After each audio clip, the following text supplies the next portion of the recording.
Bien, bienvenue à tous ceux qui vont se joindre à nous pour notre suite du culte qu'on aime rendre au Seigneur à toutes les semaines. Puis, soyez les bienvenus, tous ceux qui nous écoutez sur Internet. Bien, ce matin, on va poursuivre notre exploration, aventure dans le temps du livre de Daniel et on va voir le chapitre 3, Adorer l'image, puis la fournaise ardente. On va regarder ça ensemble. La semaine dernière, on avait vu le chapitre 2 du livre de Daniel, le roi qui avait eu un rêve, puis il voulait ça l'a troublé tellement, il voulait savoir qu'est-ce qui arrivait, qu'est-ce qui en était, mais le problème, il s'en souvenait pas. Fait que là, il a même menacé tous ces sages, ces astrologues et tout ça, que s'il donnait pas le rêve, il expliquait pas le rêve, en lui donnant quel était le rêve, qu'ils seraient tous mis à mort. Puis là, bien, Daniel était menacé avec ses 3 amis aussi, puis on a été voir Dieu. Ils ont supplié Dieu, puis Dieu leur a donné la signification, puis Daniel a pu aller le dire au roi. Puis ce rêve-là n'est pas seulement si important pour le roi Nebuchadnezzar, mais c'était pour l'histoire à venir, à partir du royaume de Babylone. Puis tout ça, ça va autant pour le peuple juif que pour les chrétiens, l'Église, les juifs et non-juifs dans l'Église, que pour les nations, puis les chrétiens au travers les siècles. Puis ça, jusqu'au retour de Jésus-Christ, puis l'établissement du royaume, le règne, puis le royaume éternel de Dieu. Fait que cette synthèse-là qui nous donne ça, on le retrouve dans le chapitre 2, mais on va le voir avec les autres chapitres 7, 8, 9, etc., qu'on va regarder plus tard.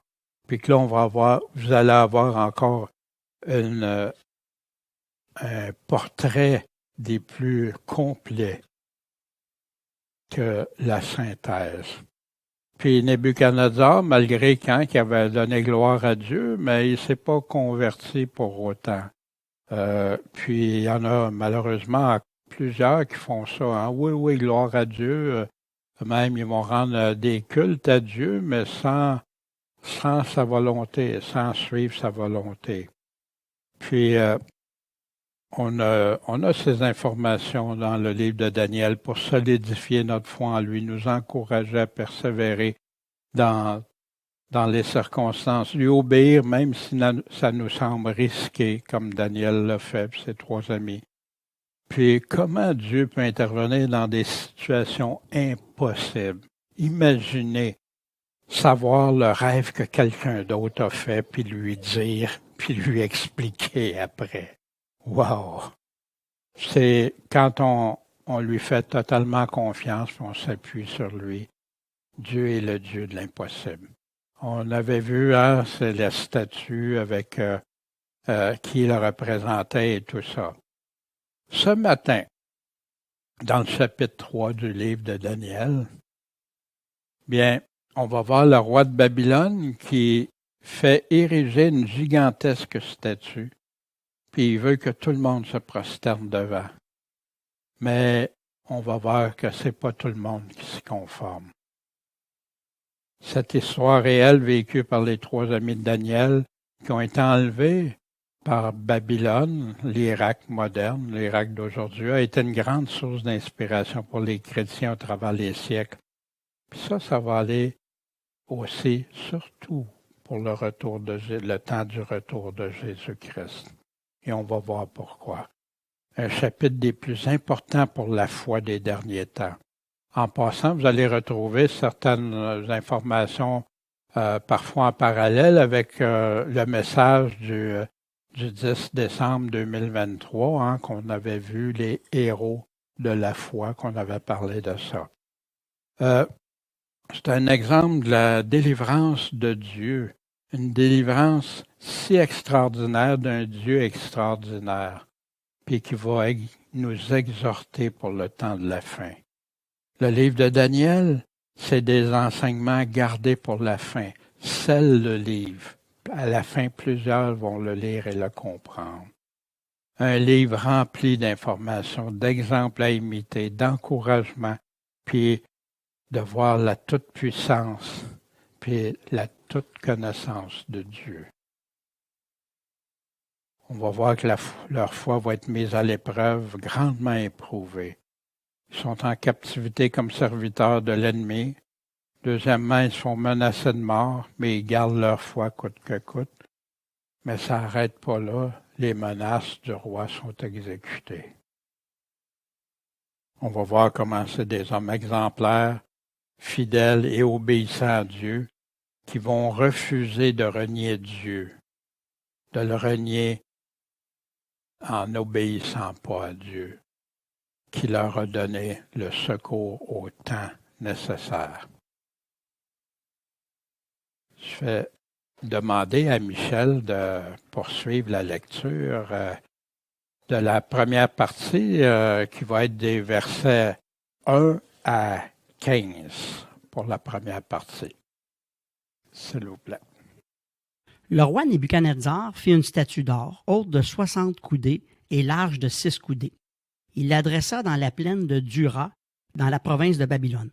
Et le roi Nebuchadnezzar fit assembler les satrapes, les préfets, les gouverneurs, les grands juges, les trésoriers, les légistes, les juges et toutes les autorités des provinces, afin qu'ils vinssent à la dédicace de la statue que le roi Nebuchadnezzar avait élevée. Alors les satrapes, les préfets, les gouverneurs, les grands juges, les trésoriers, les légistes, les juges et toutes les autorités des provinces s'assemblèrent pour la dédicace de la statue que le roi Nebuchadnezzar avait élevée. Et ils se tinrent debout devant la statue qu'avait élevée Nebuchadnezzar. Et le héros cria à haute voix: « On vous fait savoir, peuple, nation et langue, qu'au moment où vous entendrez le son de la trompette, de la flûte, de la cithare, de la sambuc, du plastérion, de la cornemuse et de toutes sortes d'instruments, vous aurez à vous prosterner et à adorer la statue d'or que le roi Nebuchadnezzar a élevée. Et quiconque ne se prosternera pas et n'adorera pas sera au même instant jeté dans la fournaise de feu ardente. C'est pourquoi, au moment même où tous les peuples entendirent le son de la trompette, de la flûte, de la cithare, de la sambuc, du plastérion et de toutes sortes d'instruments, ils se prosternèrent tous, peuple, nation et langue, et adorèrent la statue d'or que le roi Nebuchadnezzar avait élevée. À cette occasion, et dans le même temps, des hommes chaldéens s'approchèrent et accusèrent les Juifs. Ils prirent la parole et dirent au roi Nebuchadnezzar: « Ô roi, vis éternellement. Toi, ô roi, tu as fait un édit portant que tout homme qui entendrait le son de la trompette, de la flûte, de la cithare, de la sambuc, du psalterion, de la cornemuse et de toutes sortes d'instruments, devait se prosterner et adorer la statue d'or, et que quiconque ne se prosternerait pas et n'adorerait pas serait jeté dans la fournaise de feu ardente. Or, il y a des Juifs que tu as préposés à l'administration de la province de Babylone, Shadrach, Méshach et Abednego. Ces hommes-là, ô roi, n'ont aucun égard pour toi. Ils ne servent pas tes dieux et ils n'adorent pas la statue d'or que tu as élevée. » Alors le roi Nebuchadnezzar, saisi de colère et de fureur, commanda qu'on amenât Shadrach, Méshach et Abednego. Et ces hommes furent amenés devant le roi. Le roi Nebuchadnezzar, prenant la parole, leur dit: « Est-ce à dessein, Shadrach, Méshach et Abednego, que vous ne servez pas mes dieux et que vous n'adorez pas la statue d'or que j'ai élevée? Maintenant donc, voyez si vous êtes prêts au moment où vous entendrez le son de la trompette, de la flûte, de la cithare, de la sambuc, du psalterion, de la cornemuse et de toutes sortes d'instruments, à vous prosterner et adorer la statue que j'ai faite. Mais si vous ne vous prosternez pas, au même instant, vous serez jetés dans la fournaise de feu ardent. Et quel est le Dieu qui vous délivrera de ma main? » Bien, merci Michel pour la lecture, la première partie. On verra la suite tantôt.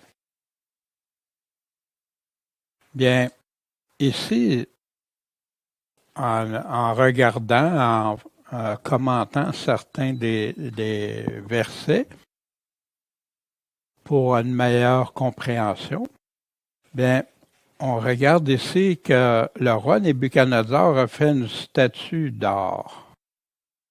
La statue n'est pas décrite. On va voir une image, là, mais la statue réelle, je ne crois pas que quelqu'un l'ait encore, mais ça se peut qu'il y ait quelque chose, des vestiges ou quoi que ce soit. J'ai pas été chercher plus loin. Mais c'était une statue énorme de 60 coudées de hauteur, puis 6 de largeur. Puis il l'a mis dans la plaine de Dura, dans la province de Babylone, qui serait environ à 11 kilomètres et demi du centre de Babylone.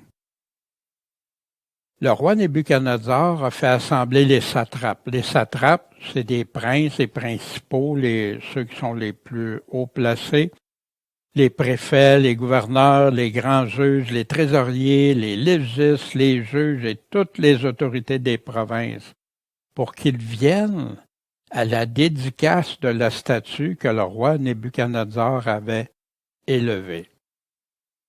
On va constater qu'on ne voit pas Daniel dans ça. Daniel était-il resté pour s'occuper de certaines choses pendant ça? On ne sait pas, je ne pourrais pas vous expliquer le pourquoi. Le texte ne nous parle pas que Daniel était là, puis je suis sûr que si Daniel aurait été là, il aurait été avec les trois, ses trois amis. Alors, les satrapes, les préfets, les gouverneurs, les grands juges, les trésoriers, les légistes, juges et toutes les autorités de la province s'assemblèrent pour la dédicace que le roi Nebuchadnezzar avait élevée.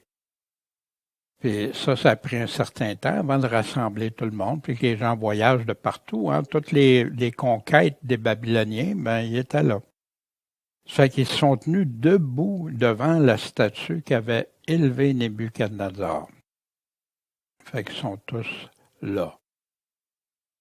Une statue en or, on sait qu'il y a une statue en or. Quelle forme a-t-elle?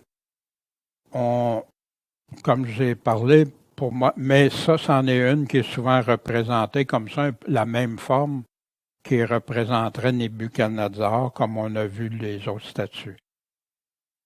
Pour les dimensions, les coudées en Israël étaient de 18 pouces ou 46 centimètres. Fait que donc, en pied, ça donnerait 90 pieds de haut ou plus ou moins 27 mètres, puis 9 pieds de large, puis plus ou moins 2,7 mètres. À Babylone, eux autres, c'était 20 pouces. Il y a même des endroits qu'on a vu des 22 pouces. Fait que ici, ben, de 90 pieds ou 100 pieds, 9 pieds ou 10 pieds de large. Fait que ça donne une idée de la grandeur de cette statue-là. C'était immense. Si on regarde une hauteur de 27 mètres de haut, puis on regarderait ça, on est devant, ben, elle pouvait être vue de très loin. Souvenez du tableau chronologique. Un tableau chronologique, c'est pour nous donner des points de repère. On sait que en 605, Daniel et ses amis ont été emmenés en captivité, c'est confirmé dans l'histoire. L'interprétation de rêve de la statue, ben oui, Daniel 2 nous l'a dit. C'est 2 ans après. Babylone qui a été détruit, on a ça dans l'histoire. Les 3 amis dans fournaise ardente, on ne l'a pas dans l'histoire, mais plusieurs pensent que ça aurait lieu vers 580, que ça aurait eu lieu. Fait que donc, c'est pas tout de suite le roi aurait fait construire la statue plusieurs. Mais ça n'a pas une grosse importance pour notre foi, mais je le souligne. Bon, la suite, on va les revoir plus tard. Fait que le héros a crié à haute voix, ceux qui étaient là, pour on vous fait savoir, peuple, nation et langue, qu'au moment où vous entendrez le son de la trompette, de la flûte, de la cithare, de la sambuc, du psalterion, de la cornemuse et toutes sortes d'instruments, vous aurez à vous prosterner et à adorer la statue d'or que le roi Nebuchadnezzar a élevée. On remarque une chose ici, c'est une statue en or. C'est pas composé de 4 matériaux comme l'autre, hein, c'est une statue en or. Fait que la valeur de ça, et Babylone était réputée pour être une des plus riches, la tête d'or fin, hein, c'est pas pour rien, parce qu'il était réputé avec l'or et tout ça. Et quiconque se prosternera pas et adorera pas sera au même instant jeté dans la fournaise de feu ardent. C'est intéressant au même instant, parce qu'on va voir après ce qui va se passer avec les 3 amis. Ils ne seront pas tout de suite au même instant. Le roi va leur faire, on verra. Mais jeter à la fournaise, c'est pas nouveau, ça. C'était une pratique qui était courante, en tout cas, ou connue chez les Babyloniens. On l'a dans Jérémie 29, 21 à 23. Hein. Je les livre au même Nebuchadnezzar, roi de Babylone. Hein. Il parle des Juifs qui ont méprisé l'Éternel en n'obéissant pas, puis Dieu les avait avertis par Jérémie, puis ils n'ont rien voulu savoir. Puis, parmi tous les captifs de Juda qui sont à Babylone, on dira que l'Éternel te traite comme Sédécias et Akab, que le roi de Babylone a fait brûler vif, parce qu'ils ont fait des infamies en Israël, qui ont commis adultère avec les femmes de leurs prochains, qu'ils ont dit en mon nom des paroles fausses que je leur avais pas commandées. Ça, c'est une offense très grave que Dieu n'aime pas. Et c'est le reproche que Jésus a fait. Oui, il ne reprochait pas qu'il n'obéissait pas à la loi, il leur reprochait qu'il tordait le sens de Dieu, puis il rajoutait des choses que Dieu avait jamais dites. C'est moi-même qui le sais, j'en suis témoin, dit l'Éternel. Fait que donc, brûler, c'était une chose récurrente, et pas seulement pour la statue. Les Romains, plus tard, hein, qui ont adopté des techniques qui venaient de la Grèce, de crucifier, tout ça, ça c'est une autre façon. Au verset 7. C'est pourquoi au moment même où tous les peuples entendirent le son de la trompette, de la flûte, cithare, sambuc, psalterion, toutes sortes d'instruments, qu'est-ce qu'ils ont fait? Ils se sont tous prosternés, les peuples, les nations, langues, puis ont adoré la statue d'or que Nebuchadnezzar avait élevée. Mais à cette occasion, et dans le même temps, des hommes chaldéens, des Babyloniens, s'approchèrent et accusèrent les Juifs. Bien sûr, hein, on va voir la description. Fait que là, ils ont été voir le roi, ils ont pris la parole, ils ont dit au roi, vis éternellement. Hein, c'est une salutation d'usure assez importante à utiliser dans ces temps-là.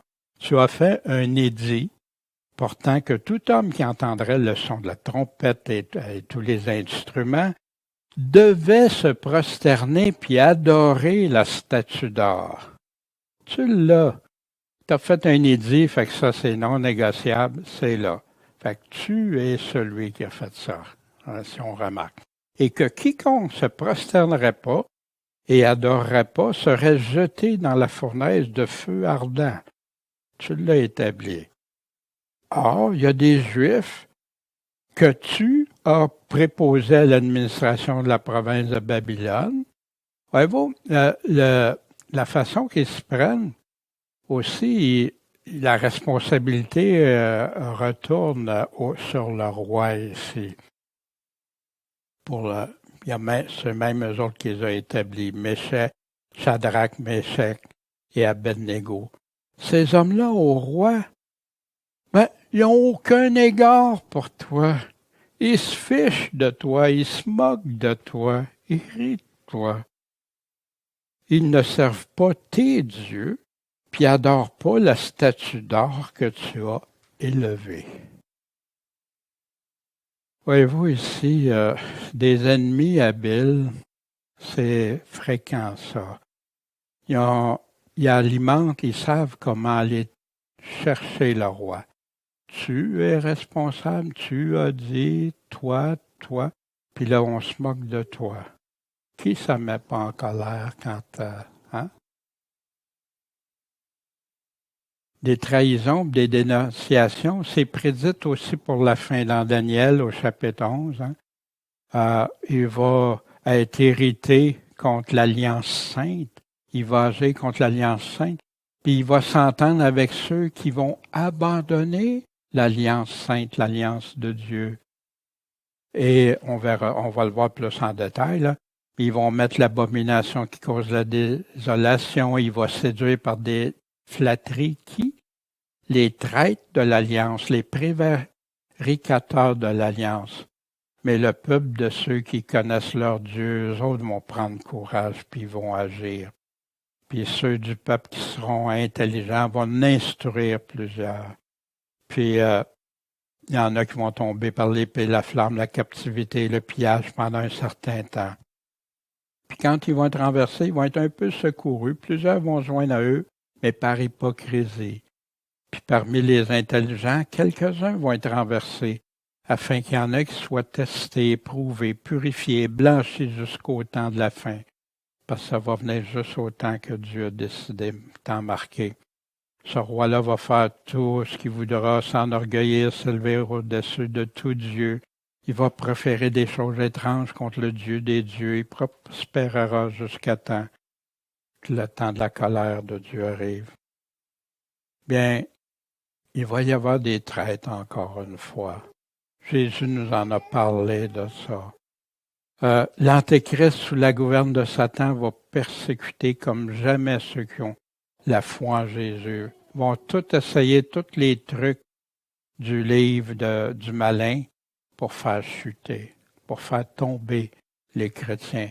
L'ennemi de nos âmes est là. Puis c'est ce qu'il veut. Il veut faire des perdants avec lui. Il ne veut pas être perdant tout seul. Vous serez haïs, trahis, persécutés. C'est ce qui arrive aux 3 amis de Daniel. C'est parce qu'ils ont fait quelque chose de mal? Alors, pourquoi? C'est à quoi l'intérêt de ces hommes-là d'aller rapporter ça? Hein? Jalousie? Oui, nous autres, on veut montrer au roi qu'on est plus blanc qu'eux autres. Quel que soit. Jésus nous dit, vous serez haïs de tous à cause de quoi? De mon nom. Ailleurs, il dit à cause de mon nom et de mes paroles. Mais celui qui va persévérer jusqu'à la fin sera sauvé. Les fidèles croyants sont souvent l'objet de persécution, comme Jésus l'a été. Puis Jésus l'a dit, on ne sera pas mieux traité que lui. Mais est-ce que c'est ça qu'on entend dans l'Évangile moderne? Et tous ceux qui veulent vivre selon la piété en Jésus-Christ seront persécutés. C'est dans le Nouveau Testament, à lettre à Timothée. Ils se sont confiés, ces 3 amis-là, entièrement à lui, puis ont persévéré jusqu'à la fin, ce qu'on va voir. Dans quelques instants, on va voir Dieu répondre et intervenir miraculeusement pour ceux qui se confient entièrement à lui. Fait que là, au verset 13, le roi, Nebuchadnezzar, bien sûr, avec ce qu'on lui avait dit, la façon qu'on lui a dit, est saisi de colère et de fureur. La fureur, ça, c'est comme tu vois plus clair. Hein? Quand j'enseignais au personnel d'intervention policier, mais on y avait des niveaux de colère. Puis la fureur, c'est la pire, ça. C'est la personne a pu même faire des choses de sang-froid, des choses innommables des fois. Il va commander qu'on amène Shadrach, Meshach et Abednego. Puis ces hommes-là furent ramenés devant le roi. Le roi prend parole, leur dit, « Est-ce à dessein? Est-ce pour un but? Quel but, hein? Que vous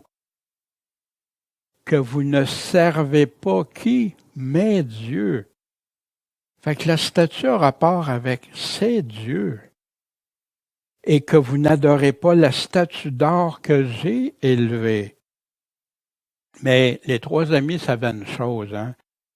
Puis c'était très clair parce que ça revient un peu partout au travers de l'Ancien Testament, puis même dans le Nouveau Testament, comme on va voir. Vous ne ferez pas à côté de moi, à mélanger proche de moi ou à côté de moi, des dieux d'argent, puis vous ne ferez pas des dieux d'or. Là, il y en a qui peuvent dire, ben ouais, mais c'est pas eux autres qui l'ont fait, là, c'est ça, on va voir ça. Ces dieux, bien, vous vous souvenez quand ils ont changé les noms pour briser leur identité, leur origine, puis tout ça, mais surtout une nouvelle vie, ils ne voulaient pas avoir des noms de dieux d'Israël, ils voulaient qu'il y ait des choses qui reflètent les noms des dieux de Babylone.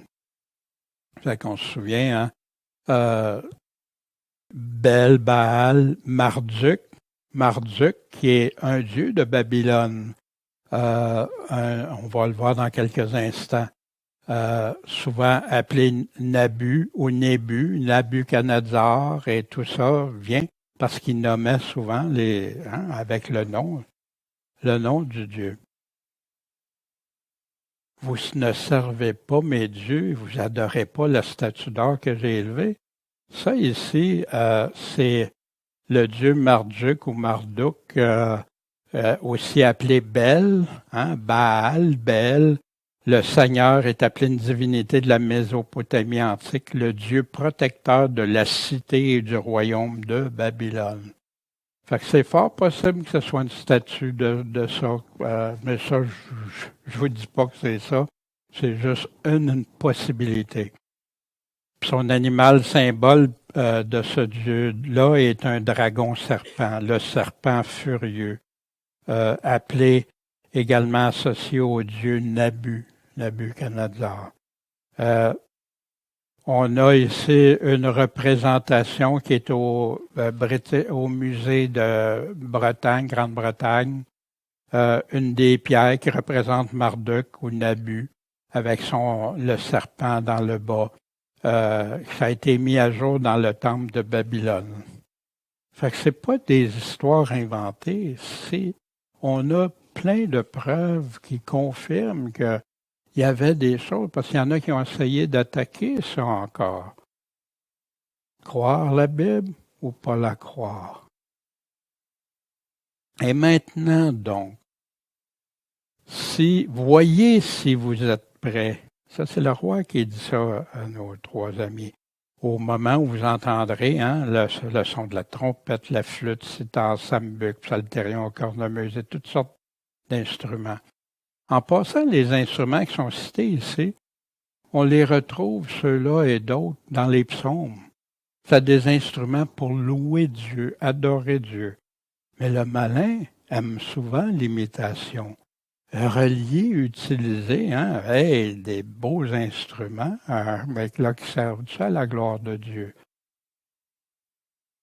À vous prosterner et à adorer la statue que j'ai faite. Mais si vous ne vous prosternez pas au même instant, vous serez jeté dans la fournaise de feu ardent. Puis là, il rajoute une phrase. Et quel est le Dieu qui vous délivrera de ma main?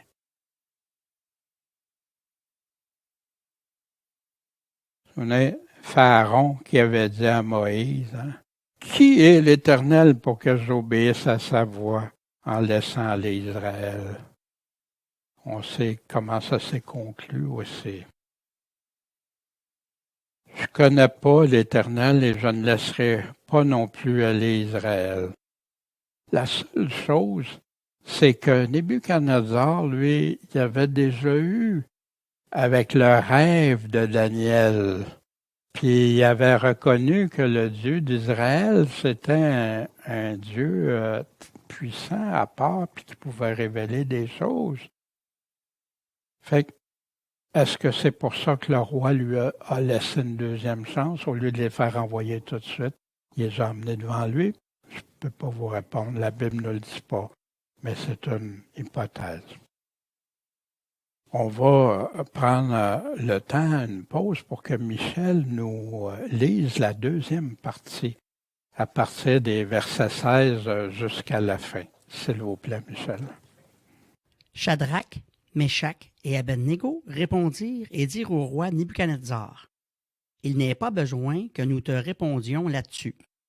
Voici, notre Dieu que nous servons peut nous délivrer de la fournaise ardente, et il nous délivrera de ta main au roi. Sinon, sache, ô roi, que nous ne servirons pas tes dieux et que nous n'adorerons pas la statue d'or que tu as élevée. » Alors Nebuchadnezzar fut rempli de fureur, et l'air de son visage fut changé, à cause de Shadrach, Meshach et Abednego. Et il prit la parole et ordonna de chauffer la fournaise 7 fois plus qu'on avait coutume de la chauffer. Et il commanda à quelques-uns des plus vigoureux soldats de son armée de lier Shadrach, Meshach et Abednego et de les jeter dans la fournaise de feu ardent. Alors ces hommes furent liés avec leurs tuniques, leurs robes, leurs manteaux et leurs autres vêtements, et jetés au milieu de la fournaise de feu ardent. Et comme l'ordre du roi était sévère et que la fournaise était extraordinairement chauffée, la flamme tua les hommes qui y avaient jeté Shadrach, Meshach et Abednego. Et ces 3 hommes-là, Shadrach, Meshach et Abednego, tombèrent liés au milieu de la fournaise de feu ardent.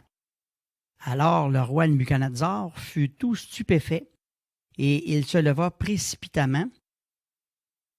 Il prit la parole et dit à ses conseillers, « N'avons-nous pas jeté au milieu du feu 3 hommes liés? » Ils répondirent et dirent au roi, « Certainement, au roi. » Il reprit et dit, « Voici, je vois 4 hommes sans lien qui marchent au milieu du feu, sans éprouver de dommages. Et l'aspect du 4e est semblable à un fils des dieux. » Alors Nebuchadnezzar s'approcha de l'entrée de la fournaise de feu ardent. Il prit la parole et dit, « Shadrach, Meshach et Abednego, serviteurs du Dieu souverain, sortez et venez. » Alors Shadrach, Meshach et Abednego sortirent du milieu du feu. Puis les satrapes, les préfets, les gouverneurs et les conseillers du roi s'assemblèrent. Ils vinrent que le feu n'avait eu aucun pouvoir sur le corps de ces hommes, de sorte qu'aucun cheveu de leur tête n'était brûlé, que leur tunique n'avait point changé et que l'odeur du feu n'avait point passé sur eux. Nebuchadnezzar prit la parole et dit, « Béni soit le Dieu de Shadrach, de Meshach et d'Abednego, lequel a envoyé son ange et délivré ses serviteurs qui se sont confiés en lui, et qui ont violé l'édit du roi et ont livré leur corps afin de ne servir et de n'adorer aucun autre Dieu que leur Dieu. De ma part, ordre est donc donné que tout homme de quelque peuple, nation ou langue qu'il soit, qu'il parlera mal du Dieu de Shadrach, de Meshach et d'Abednego, soit mis en pièces et que sa maison soit réduite en voirie, parce qu'il n'y a aucun Dieu qui puisse délivrer comme lui. » Alors le roi fit prospérer Shadrach, Meshach et Abednego dans la province de Babylone. Bien, merci Michel pour cette lecture. Et c'est toujours intéressant d'avoir un portrait avant, puis après ça, le détailler, le regarder au plus clair. Fait que là, Shadrach, Meshach et Abednego répondirent et dirent au roi, « Il n'y a pas besoin que nous te répondions là-dessus. » Pourquoi? Pour eux, leur confiance était totale en Dieu. « Voici, notre Dieu que nous servons peut nous délivrer de la fournaise ardente, et il nous délivrera de ta main, ô roi. » Est-ce qu'il était arrogant ici? Non, il respectait le roi. Le roi était une autorité, puis il savait que Dieu établit des autorités. Puis même, Dieu avait établi le roi de Babylone pour corriger les Israélites et tout ça. Fait que leur but, c'était pas d'être arrogant, mais de respecter. Mais, leur Dieu, le Dieu Tout-Puissant, lui peut nous délivrer de la fournaise ardente. Et justement, Ésaïe, qui a été écrit avant le livre de Daniel, donc qui était probablement connu d'eux.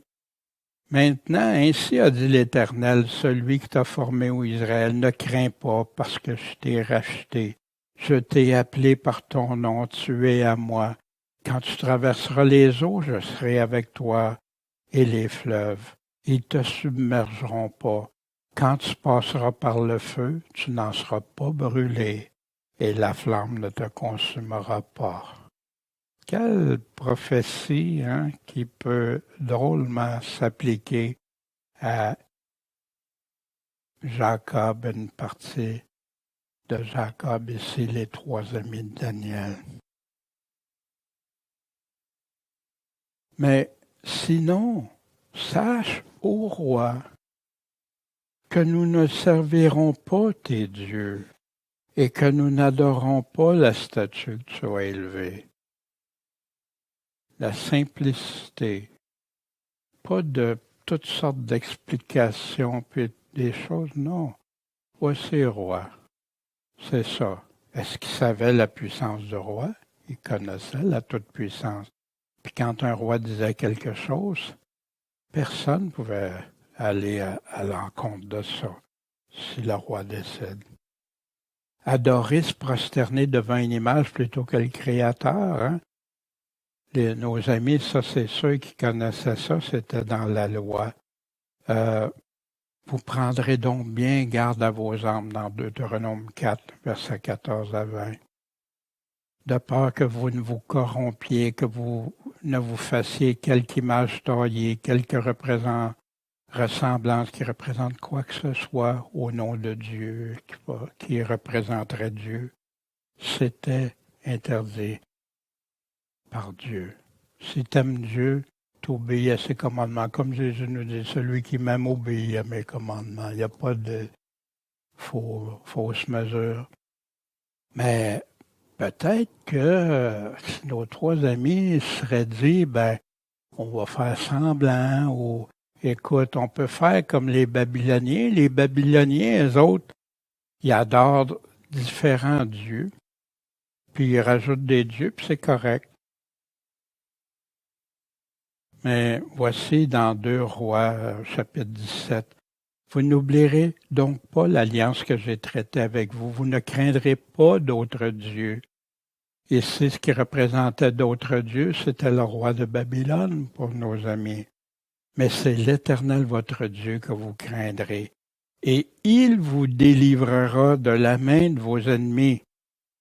Est-ce que c'était des croyants, ça?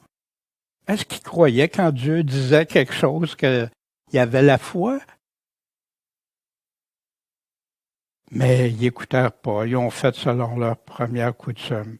Ainsi, ces nations craignaient l'Éternel, mais en même temps, ils servaient leurs idoles. On a des religions dites chrétiennes qui font exactement la même chose aujourd'hui. Qui ont des idoles mêlées avec Dieu. Est-ce que Dieu accepte ça?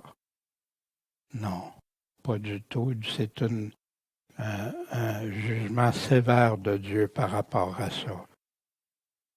Servez des faux dieux plutôt que le Créateur encore présent. Voici aux Galates. Et parce que vous êtes fils, Dieu a envoyé dans vos cœurs l'esprit de son Fils, lequel crie Abba au Père, ce chant qu'on a chanté ce matin. C'est pourquoi tu n'es plus esclave, mais tu es fils. Si tu es fils, tu es aussi héritier de Dieu par Christ. Mais alors, à la vérité, ne connaissant pas Dieu, avant, vous serviez des dieux qui n'en sont pas de leur nature. Avant, il parle à l'Église de Galate, vous adoriez des faux dieux. Mais maintenant, vous avez connu Dieu, ou plutôt que vous avez été connus de Dieu. Parce que beaucoup connaissent Dieu, mais ils ne sont pas connus de Dieu. C'est ce que Jésus va dire à certains, je ne vous ai jamais connus. Comment retournerez-vous encore à ces faibles et misérables rudiments auxquels vous voulez vous assujettir de nouveau? Paul est en train de parler de quoi? Des faux évangiles. Pourtant, il avait pris ça dans des passages, ramener les gens sous la loi, la circoncision, puis tout ça. Non, les faux dieux. Paul parle aux Corinthiens, 2 Corinthiens chapitre 11, un faux Jésus, un faux esprit, faux évangile. Mais adorer l'image puis se prosterner, pourquoi on parle de ça aujourd'hui? C'est du passé, ça. Allons voir dans le Nouveau Testament, le dernier livre du Nouveau Testament. Il lui fut donné à la bête d'animer l'image de la bête, afin que l'image de la bête parle, et elle fit mettre à mort tous ceux qui n'adoreraient pas l'image de la bête. C'est pas ça que les 3 amis de Daniel ont été confrontés? Puis il faisait que tous, petits, grands, riches et pauvres, libres, esclaves, prenaient une marque sur la main droite ou au front. Personne ne pouvait acheter ni vendre s'il y avait la marque, le nom de la bête, le nombre de son nom. Puis là, il dit, c'est ici la sagesse, puis le nombre 666 qui est connu. Dans la Révélation, toujours l'Apocalypse 9:20, et le reste des hommes qui furent pas tués par ces plaies, les fléaux, ne se repentirent pas des œuvres de leurs mains pour cesser d'adorer les démons, les idoles d'or, d'argent, d'airain, de pierre et de bois qui ne peuvent ni voir, ni entendre, ni marcher. Ça existe encore au dernier temps, les derniers mois que les gens vont vivre sur la terre. Et dans l'Apocalypse 19, la bête a été prise avec le faux prophète qui faisait prendre la marque de la bête, qui avait fait des prodiges, puis avait séduit ceux qui avaient pris la marque de la bête, ceux qui n'avaient pas l'amour de la vérité, ceux qui ne sont pas restés attachés à la seule vérité qu'on a, celui qui a les paroles de la vie éternelle, lui puis ses apôtres. Ils avaient adoré son image. Puis pour eux, ils ont été jetés dans l'étang de feu brûlant et dans de soufre. Est-ce que c'est relié au passé seulement? Ben non, dans 2 Thessaloniciens, l'adversaire, celui qui s'élève au-dessus de tout ce qu'on appelle Dieu ou qu'on adore jusqu'à aller s'asseoir comme Dieu dans le temple de Dieu, se proclamant lui-même Dieu. Ben ça, c'est quoi? Paul est en train d'avertir de ne pas se laisser séduire, de rester dans la vérité. C'est quoi la vérité? Pour ce qui regarde l'avènement au singulier de notre Seigneur Jésus-Christ et notre réunion avec lui, l'enlèvement, que personne ne nous séduise. Il faut, avant qu'il y ait la révolte ou l'abandon, révolte contre la foi, l'abandon de la foi, soit arrivé avant, puis qu'on ait vu paraître l'homme du péché, le fils de la perdition. C'est là, on va y revenir à ça parce qu'on voit ça dans Daniel aussi. Garder les commandements du Seigneur. Il y en a beaucoup qui se font dire, si tu veux garder les commandements du Seigneur, ça va être légaliste. C'est légaliste. Écoutez Jésus, Jésus serait légaliste. Mais voici, heureux celui qui lise, qui garde, puis qui entende ce qui est écrit dans le livre, qui a été écrit pour les églises, puis que celui qui a des oreilles écoute. Voici un 3e ange qui disait, si quelqu'un adore la bête et son image, qui en prend une marque au front ou sur la main, il boira aussi du vin de la colère de Dieu, du vin peu préparé dans la coupe de sa colère. Qu'est-ce qui va y arriver? Il va être tourmenté dans le feu et le soufre en présence des saints anges et l'agneau. Puis la fumée de leur tourment montera au siècle des siècles. Ici, là, ils vont être dans la colère de Dieu. J'entends des prédicateurs très connus qui disent, tu peux prendre la marque de la bête, mais après ça, tu peux demander pardon à Dieu. C'est pas ce que je lis ici. Il y en a qui disent, s'ils le font par amour, pour sauver. Mais c'est pas ça que la Bible nous dit. Voici. Puis la fumée de leur tourment va monter combien de temps? Pour ceux qui disent que c'est juste temporaire, au siècle des siècles. La même chose que la vie éternelle au siècle des siècles. Quiconque, ils n'auront aucun repos, ni jour ni nuit, ceux qui auront adoré la bête et son image, quiconque aura pris la marque de son nom. C'est ici la patience, la persévérance des saints. Ce sont ici ceux qui gardent les commandements de Dieu. Puis la foi de Jésus, c'est relié avec la marque de la bête. C'est ici. Puis heureux dès à présent les morts qui meurent dans le Seigneur. Oui, parce qu'ils refusent de prendre cette marque-là. Ils ont fait le même choix déterminé que les 3 amis de Daniel. Oui, dit l'Esprit, car ils se reposent de leurs travaux, puis leurs œuvres les suivent. Dieu va les récompenser abondamment. Voici ce qu'il disait à une église, une des églises qui disait, écoutez ce que l'Esprit dit aux églises, à toutes les églises. Ne crains rien des choses que tu auras souffrir. Voici le diable va jeter en prison quelques-uns de vous pour que vous soyez éprouvés. Vous allez avoir une tribulation ou affliction de 10 jours. Sois fidèle jusqu'à la mort. Persévère jusqu'à la mort. Puis, qu'est-ce qu'il va faire, le Seigneur? Je te donnerai la couronne de vie. Peux-tu avoir la vie éternelle sans cette couronne? Aujourd'hui, l'Évangile est bafoué. On enseigne des choses agréables, on ne veut pas tout présenter. Quel Dieu peut te délivrer? Hein? Romains 8, qu'on a chanté aussi ce matin. Hein? Qui sera contre nous si Dieu est pour nous?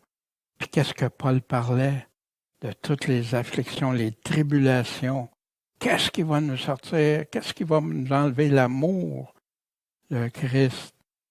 C'est pourquoi aussi il peut sauver parfaitement ceux qui s'approchent de Dieu par lui, étant toujours vivant pour intercéder en leur faveur. Oh, merci Seigneur. Je vous dis à vous, mes amis, Jésus nous nomme ses amis, c'est ceux qui obéissent à ses commandements. Ceux qui obéissent pas ne sont pas ses amis. C'est les paroles mêmes de Jésus. Ne craignez pas ceux qui tuent le corps, qui après ça peuvent rien faire de plus. Hein? Si vous préférez votre vie ici, vous allez perdre de l'autre côté. Si vous la perdez à cause du Seigneur, vous allez la garder. Ceux qui persévéreront. Mais je vous montrerai qui vous devez craindre. Craignez celui qui, après avoir ôté la vie, a le pouvoir d'envoyer où? Dans la géhenne, dans le feu, le tourment au siècle des siècles. Oui, je vous le dis, c'est celui-là que vous devez craindre. On enseigne tellement aux chrétiens aujourd'hui, non, la crainte, il ne faut pas craindre Dieu, c'était juste... Non, le Nouveau Testament est rempli d'endroits qui parlent de craindre Dieu. On prend un passage isolé pour lui faire dire autre chose. Voici dans Révélation chapitre 12, maintenant sont venus le salut, la force et le règne de notre Dieu, puis la puissance de son Christ. Quand est-ce que ça va se voir, ça? À son avènement? Pas avant. Car l'accusateur qui les accusait devant la face de Dieu a été précipité. Ils l'ont vaincu par le sang de l'agneau. Oui, merci Seigneur. Puis par la parole à laquelle ils ont rendu témoignage. Ils ont témoigné de quelles paroles? Les paroles humaines, non, les paroles de Dieu. Puis ils n'ont pas préféré leur vie à la mort. C'est ça que le Nouveau Testament enseigne. Alors Nebuchadnezzar a été rempli de fureur. Puis l'air de son visage a été changé à cause de Shadrach, Meshach et Abednego.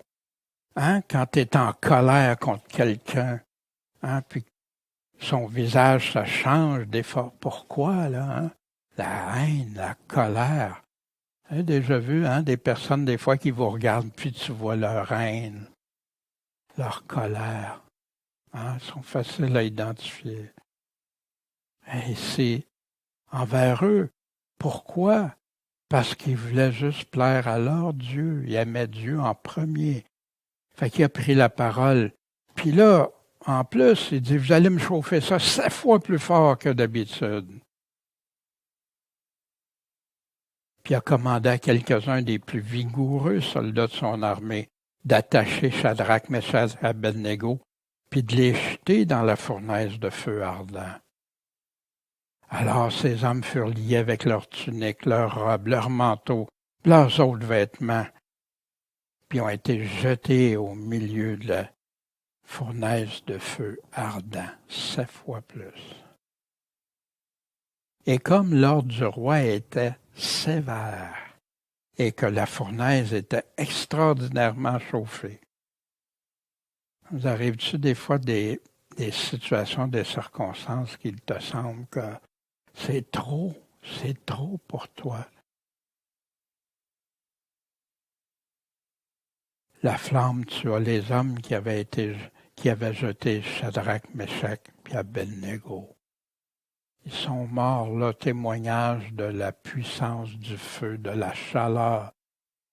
Au cas où, peut-être que quelqu'un dirait, il y a peut-être des flammes qui brûlent moins que d'autres, vu qu'il y avait 2 vêtements, il était tout habillé, je ne sais pas. Et ces 3 hommes-là, Shadrach, Meshach et Abednego, ont tombé liés au milieu de la fournaise de feu ardent. Ils sont dans la fournaise, ils ne sont pas à côté ou juste avant. Alors le roi Nebuchadnezzar fut tout stupéfait, et il se levait précipitamment. Wow, qu'est-ce qui se passe? Il prend la parole et il dit à ses conseillers, est-ce qu'on n'a pas jeté au milieu du feu 3 hommes qui étaient attachés, liés? Puis certainement au roi, c'est ce qui vient d'arriver. Puis là, il dit, voici, je vois 4 hommes. Ils n'ont plus de lien, ils ne sont pas attachés, qui marchent au milieu du feu, sans éprouver de dommages. Le feu n'a pas d'effet sur eux autres. Vous avez déjà vu ça, du feu qui n'a pas d'effet, hein? Le feu, ça dévore, c'est puissant. Ça peut tout détruire. Et l'aspect du 4e est semblable à un fils des dieux. D'autres versions vont dire fils de Dieu. Qui sait que ça pourrait bien être qui est avec eux autres? Hein? Non, Dieu n'a pas abandonné ses fidèles serviteurs.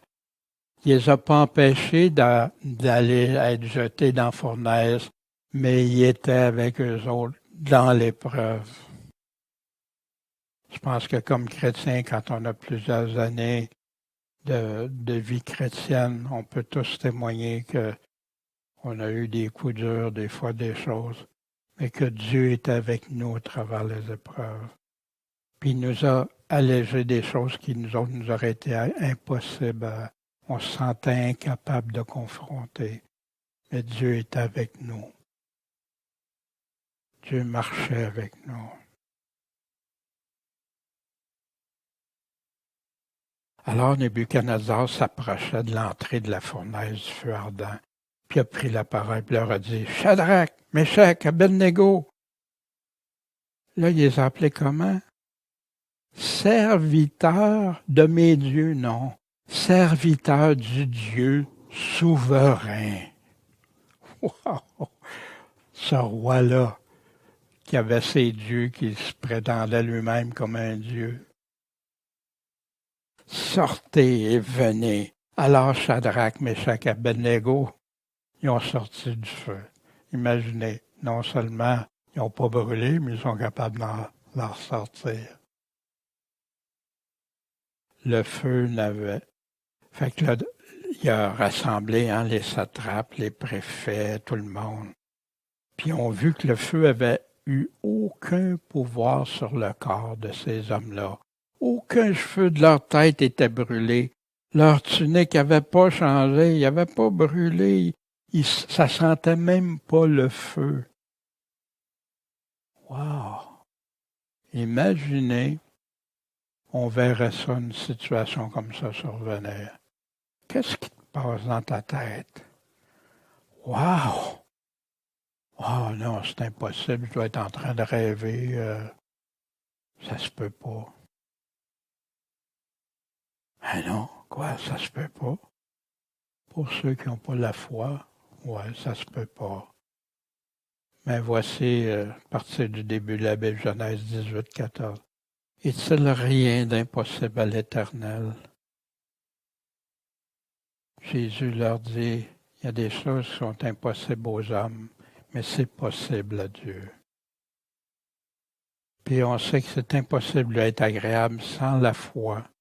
Il faut que celui qui s'approche de Dieu croit que Dieu est, qu'il existe, puis qu'il est le rémunérateur de ceux qui le cherchent. Exactement ce que nos 3 amis ont fait.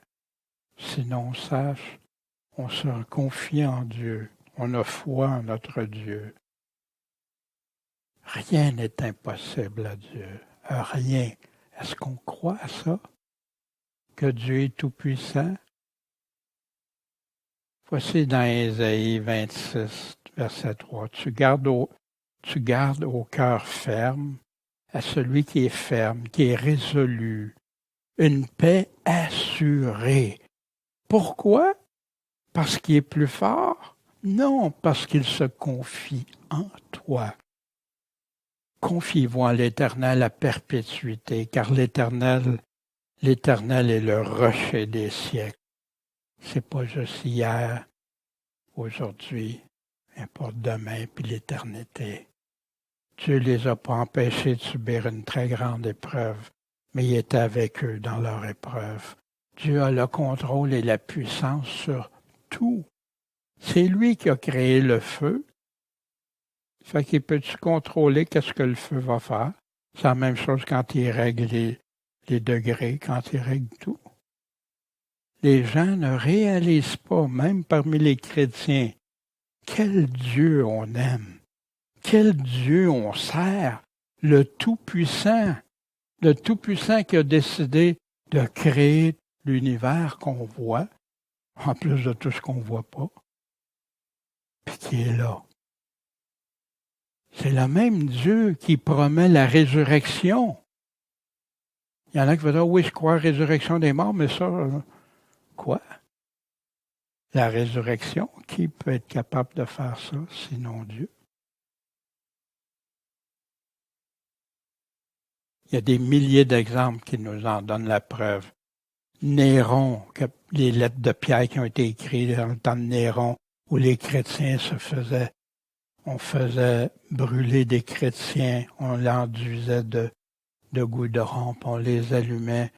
Puis savez-vous quoi pour éclairer son jardin à Néron? Mais il y en a qui brûlaient en chantant. C'est-tu possiblement humain, ça? Moi, en tout cas, je trouve ça impossible.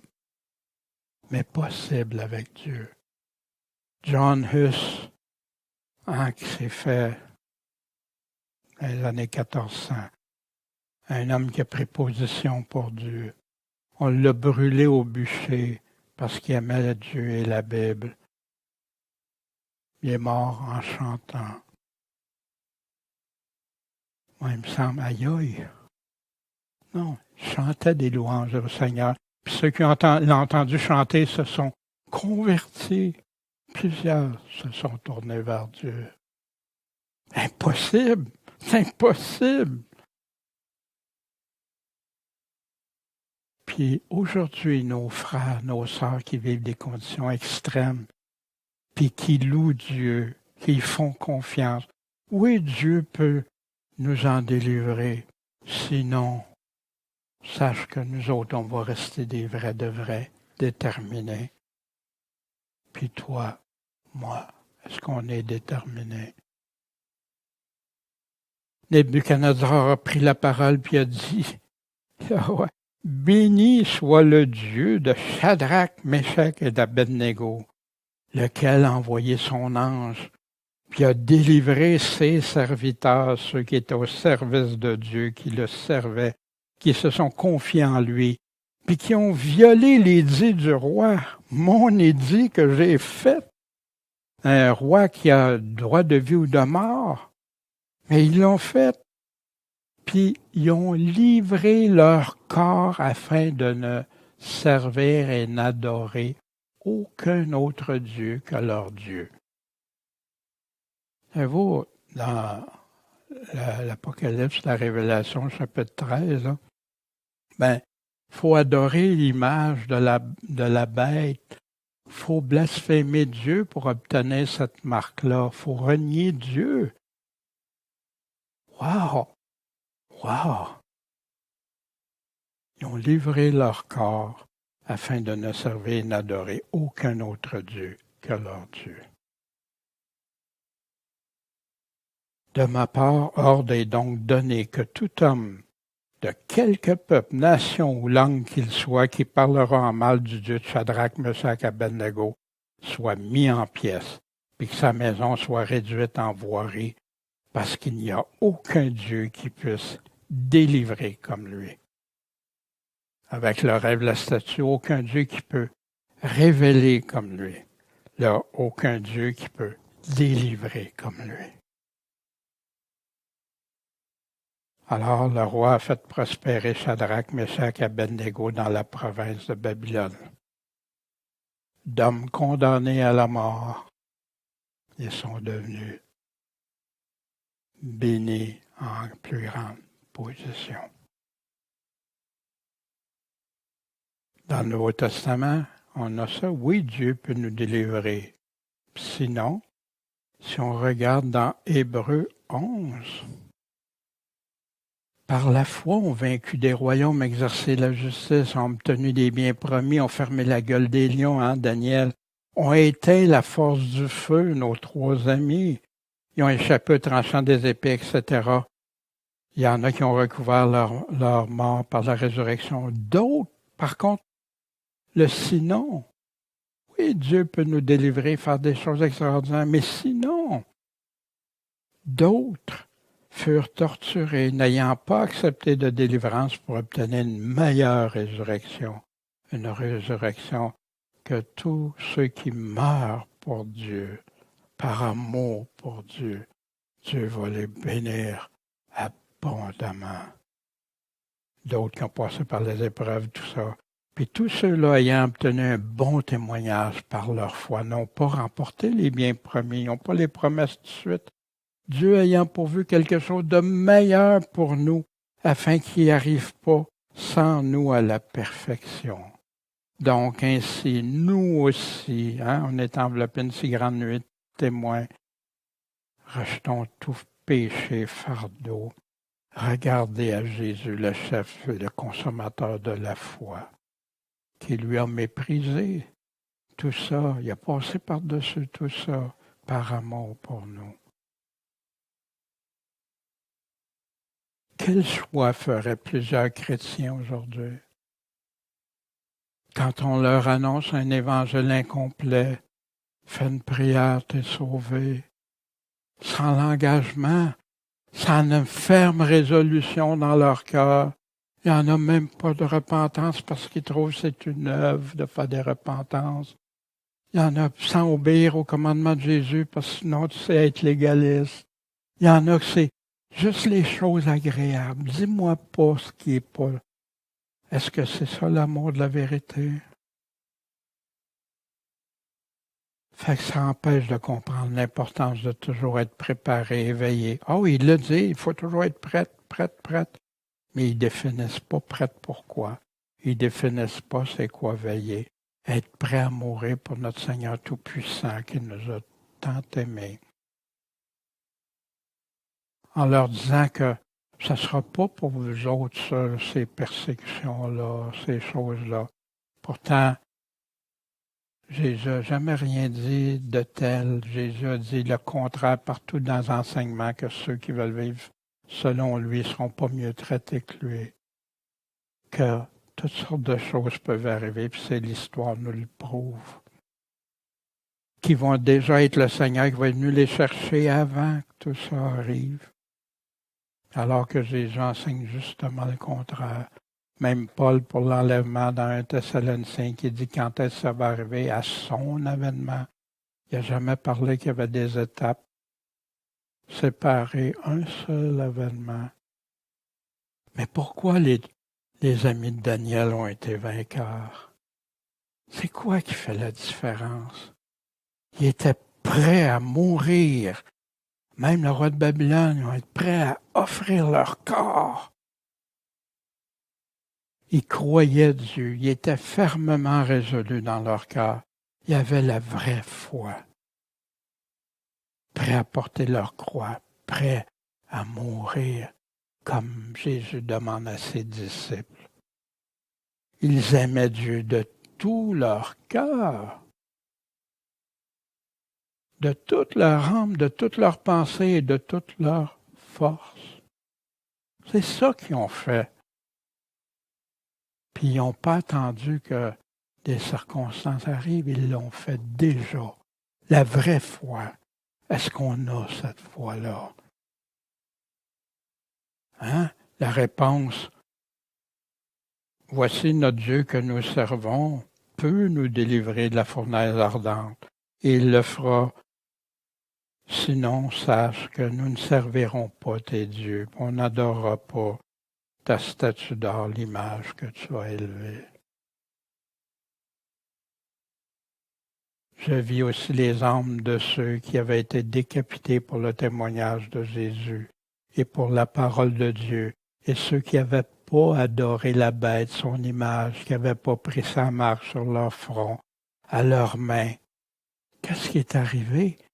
Ils ont vécu et régné avec Christ pendant 1000 ans. Mais après ça, on sait, il nous le montre, pour l'éternité. Mais le 1000 ans régné avec lui sur la terre. Mais le reste des morts ne sont pas ressuscités jusqu'à ce que les 1000 ans soient accomplis. C'est là quoi la première résurrection. Est-ce qu'il peut y avoir une autre résurrection avant la première résurrection? Ben non. Sans ça, on ne pourrait pas se fier à la Bible, à la première résurrection. Mais qui participe à cette première résurrection-là? Si on est déjà parti enlever, pourquoi qu'il y en a qu'il faut qui vont être là en même temps? C'est incompatible, là. C'est des contradictions. La vérité, c'est que tous vont être là, tous ceux qui vont avoir eu le témoignage de Jésus pour la parole de Dieu, qui n'avaient pas adoré son image. Heureux et saints ceux qui ont part à la première résurrection. Pourquoi la seconde mort n'a aucun pouvoir sur eux? Comme quand il disait à l'Église tantôt, de persévérer jusqu'à la fin, que s'ils sont prêts à mourir, ils vont recevoir la couronne de vie.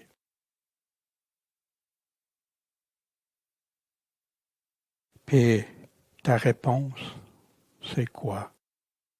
Quelle est ta réponse? Détermine ça dans ton cœur dès aujourd'hui. Ah ben j'ai peur, ça peut... Ouais, t'as peur? Sûrement que nos amis ont eu peur, mais ils avaient déjà résolu dans leur cœur que c'était Dieu en premier. Puis nous, ça va-tu nous arriver ou pas? On n'a pas ce détail-là. Mais je pense qu'il y a des bonnes chances que ça s'en aille vers là. Fait que, être prêt, vierge folle, vierge sage, serviteur fidèle qui continue à donner la nourriture, ou celui qui va se retirer, puis même trahir ses frères. Si vous regardez les paraboles pour la fin des temps, vous allez trouver que c'est un peu disparate avec ce qu'on entend souvent se faire dire. Des jours viendront où vous désirez voir l'un des jours du Fils de l'homme. Ne les suivez pas.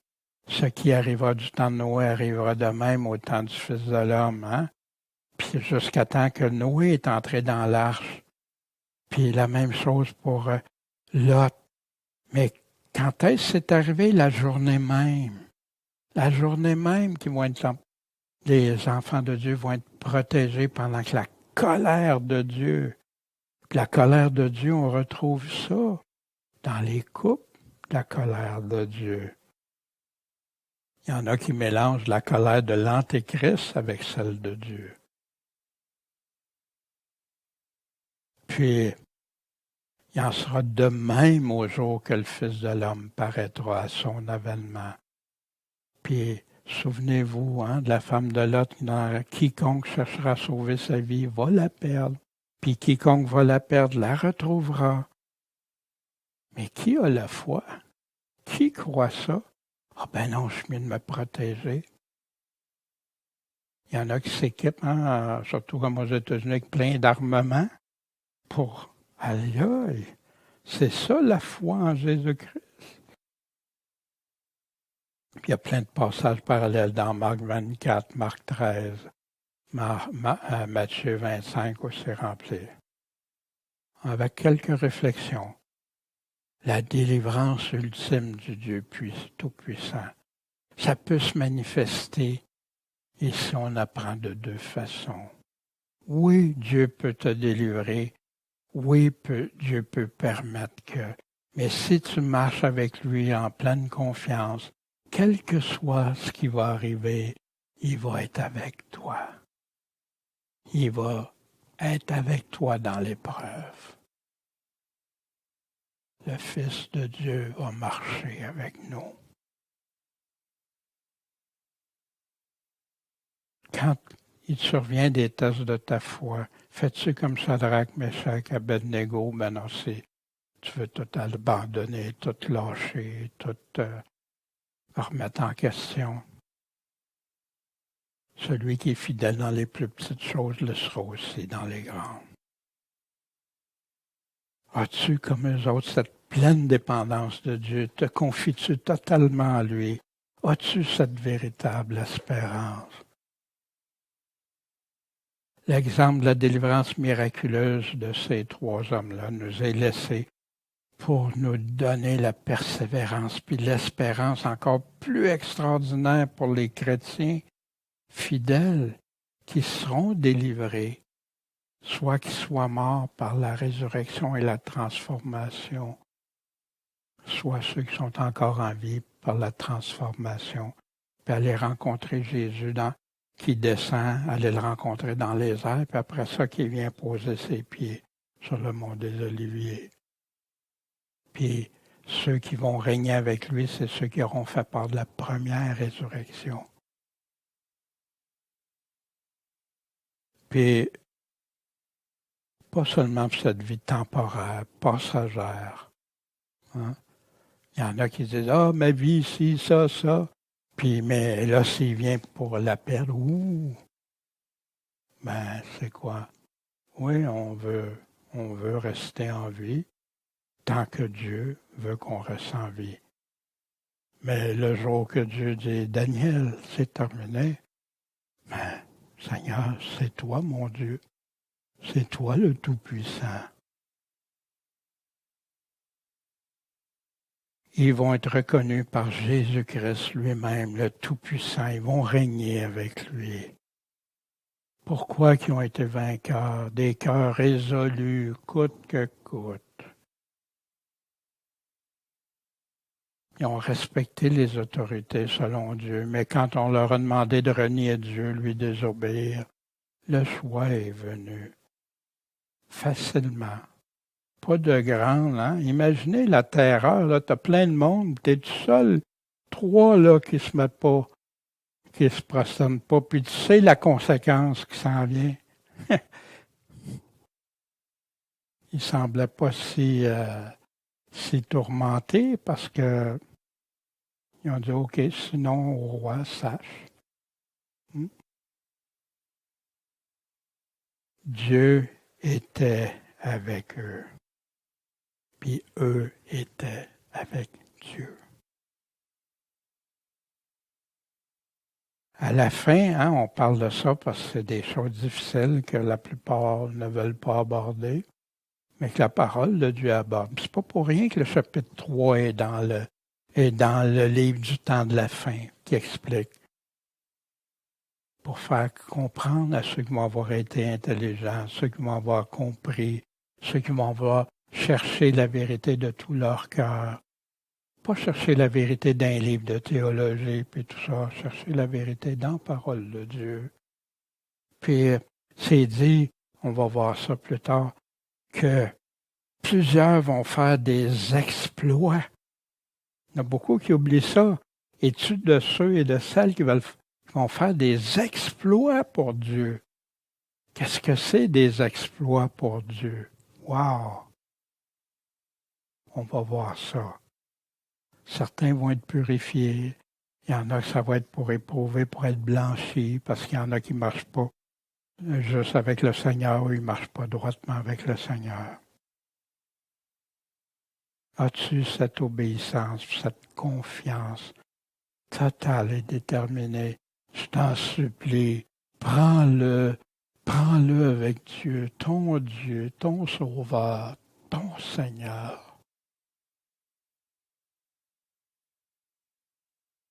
Les 3 amis de Daniel qui étaient sous la protection de Dieu, comme des milliers d'autres chrétiens au travers les siècles. Les épreuves de leur foi, ils ont passé dans l'épreuve. Mais Daniel, Dieu est mon juge. Anania, les noms qui ont été changés, la faveur du Seigneur. Michaël, qui est comme Dieu. Azaria, celui que Dieu aide. Puis toi, ton nom est écrit dans les cieux. Es-tu prêt à tout? Es-tu prêt? Comme Dieu intervenait, Dieu interviendra encore pour ceux qui se confient totalement en lui. Bon, Père céleste, c'est des choses pas faciles. C'est des choses même qui bouleversent souvent nos émotions, notre âme. Mais comme tu dis, quand on veut t'aimer de tout notre cœur, toute notre âme, nos pensées, nos forces, c'est toi qui as raison. C'est toi qui dis la vérité. C'est toi qui es le Dieu souverain, tout-puissant. Puis c'est toi qui, comme tu le mentionnes si souvent dans ta parole, est avec nous. Tu nous soutiens, tu nous as soutenus dans le passé dans différentes épreuves de notre vie et tu vas être encore là pour nous soutenir. Tu nous demandes juste d'être des hommes, des femmes résolus, plaçant leur foi, leur confiance en toi. Seigneur, bénis ceux qui écoutent, puis si ça n'en bouleverse, Seigneur, qu'ils puissent avoir cet amour de la vérité, ce désir d'aller trouver la vérité, de ne pas se laisser entraîner par la vague d'apostasie qui fait que quand tu parles, c'est plus vraiment important, c'est juste les parties qui font notre affaire. Seigneur, interviens, secours-nous, secours ceux qui ont été égarés. Accorde-leur l'amour de la vérité en ton saint nom, Jésus. Puis qu'un jour, on participe à cette première résurrection, Seigneur. En ton nom, Jésus, notre Maître, notre Seigneur Tout-Puissant, notre Sauveur. Amen.